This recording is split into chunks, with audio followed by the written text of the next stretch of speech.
We head to South Africa because the South Africa government has further eased the COVID-19 lockdown measures as part of efforts to rekindle the country's economy.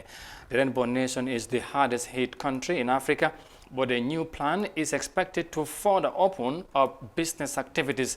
As the country prepares to open its borders, some citizens are still worried about the mechanism put in place. Here's more details of that in this report.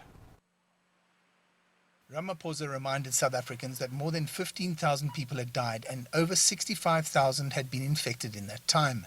But since the July peak, the situation had improved, although the economic position had gotten worse, leading to a 16% GDP contraction in the second quarter.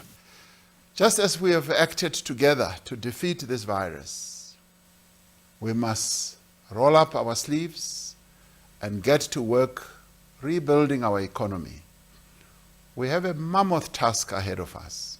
The President confirmed that an economic plan was in the pipeline, with the Cabinet due to ratify it in the coming weeks.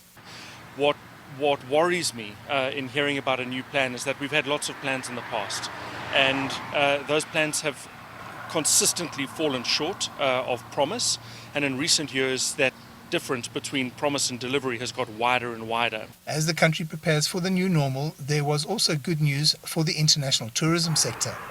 We will be allowing travel into and out of South Africa for business, leisure and other travel with effect from the 1st of October 2020.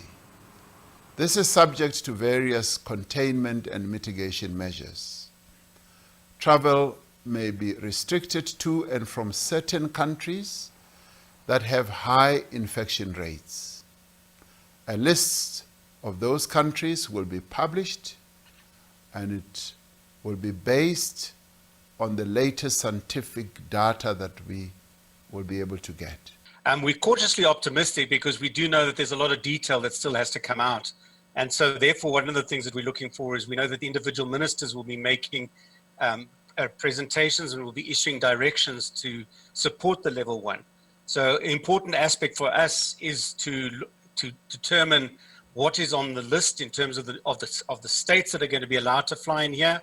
And I think reciprocally as well, they've also got to be wanting to accept us as South Africans flying into their part of the world. But analysts say implementation of such plans is crucial if South Africa is to forge ahead during these difficult times. South Africa sits structurally stuck, and one of those structural constraints is an absence of confidence and an absence of delivery in policy promise.